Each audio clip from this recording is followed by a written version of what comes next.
அனைவருக்கும் வணக்கம். மருத்துவ குறிப்புகள் சிலவற்றை சொல்கிறேன், கேட்டு பயனடைங்க. தலையில் வந்து சிறுகுருணை போல் வேர்வை வரும், படபடைய வெள்ளை வெள்ளையாக வரும்.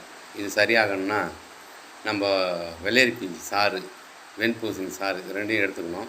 ஆனால் வந்து பகலில் தான், வெயில் டைமில் தலைக்கு தேய்ச்சி ஒரு அரை மணி நேரம் ஊற விட்டு குளிச்சிங்கன்னா அந்த வெண்புள்ளி எல்லாம் மறையும், செதில் மாதிரி இருக்கிறது மறையும், வேர்க்குரு மாதிரி இருக்கிறது மறைஞ்சி பொடுகு தொல்லை, பேன் தொல்லை எதுவும் இருக்காது.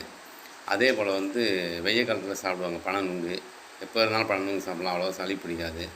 பனை நுங்கு சாப்பிடுவதால் வந்து கண் பார்வை, கண் வலி, மார்பக புற்றுநோய் வராது, கல்லீரல் சம்மந்தமான நோய்கள் வராது, அம்மை நோய் வராது, முக்கியமாக அம்மை நோய் வராது. அதே போல் வந்து வாந்தி, மயக்கம், மலச்சிக்கல் எதுவும் ஏற்படாது. பனை நுங்கு சாப்பிடுவது நல்லது. அதே போல் பனங்கிழங்கு சாப்பிடுவதால் சர்க்கரை வியாதி கண்ட்ரோலுக்கு வரும்.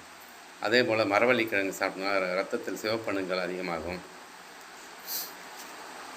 அதே போல் சர்க்கரை வெள்ளைக்கிழங்கு சாப்பிட்றதால வந்து மார்பக புற்றுநோய் வராது, நுரையீரல் புற்றுநோய் வராது, தைராய்டு கட்டுக்குள் வரும் சர்க்கரை வெள்ளைக்கிழங்கு சாப்பிட்டிங்கன்னா. அதே போல் வந்து தர்பை வந்து 2 டம்ளர் தண்ணியில் துண்டு துண்டாக நறுக்கி போட்டு ஊற வச்சுருங்க. காலையில் எழுந்துச்சி அந்த தண்ணியை குடிங்க.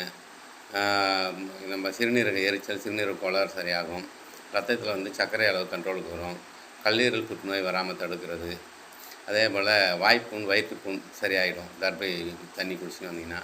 அதே போல் வந்து ஒரு டம்ளர் தேங்காய் பாலுடன் தேன் கலந்து சாப்பிட்டு வந்தீங்கன்னா அல்சரும் குணமாகும், வாய்ப்புண், வயிற்றுப்புண் சரியாகும். அதே போல் மணத்தக்காளி கீரை கடைஞ்சி வாரத்தில் 2 நாள் சாப்பிடுவாங்க, வாய்ப்புண், வயிற்றுப்புண் சரியாகும். அதே போல் பீட்ரூட், ஒரு கிளாஸ் பீட்ரூட் ஜூஸுடன் தேன் கலந்து சாப்பிட்டு வந்தீங்கன்னா வயிற்றுப்புண், வாய்ப்புண் சரியாகும், அல்சர் குணமாகும், ஹெச்பி அதிகமாகும், ஹெச்பி ரைஸ் ஆகும். அதே போல் ஒரு கைப்பிடி அளவு முருங்கைக்கீரை எடுத்துங்க, நெய்யில் வதக்கிங்க, ஜீரகம், மிளகு இது 2ஐயும் பொடிச்சு அது கூட கலந்து, முருங்கைக்கீரை கூட கலந்து சாப்பாட்டில் போட்டு பேசி சாப்பிட்டிங்கன்னா ஹீமோகுளோபின் அதிகமாகும். அதேமாதிரி பசலைக்கீரைன்னு ஒன்று இருக்குது, பசலைக்கீரை கடைஞ்சி சாப்பிட்டிங்கன்னா ஹீமோகுளோபின் அதிகமாகும், மூல நோய்கள் குணமாகும். அதே போல் கொடுக்காப்புளிக்காய் சாப்பிட்டு வந்தீங்கன்னா வைரஸ் தொற்று, காய்ச்சல் எதுவும் வராது, சர்க்கரை கண்ட்ரோலுக்கு வரும்.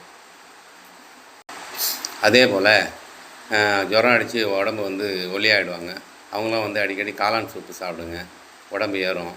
அதே போல் காது கேட்காதவர்களுக்கு காது கேட்கும் திறன் உண்டாகும் காளான் அடிக்கடி சாப்பிட்டு வந்தீங்கன்னா. அதே போல் கண்ணை வந்து ஒட்டி போயிருக்கோம், ஒல்லியாக இருப்பாங்க, இவங்களாம் வந்து நம்ம பச்சைப்பயிறு வந்து சுண்டல் மாரி காலையில் பிரேக்ஃபாஸ்ட்டுக்கு சாப்பிட்டு வந்தோம்னா கண்ணும் பெருக்கும், பளபளப்பாகும். நம்ம சேனலை வந்து சப்ஸ்கிரைப் பண்ணுங்கள், லைக் பண்ணுங்கள். இன்னும் சில மருத்துவ குறிப்புகளோடு உங்களை சந்திக்கிறேன். நன்றி, வணக்கம்.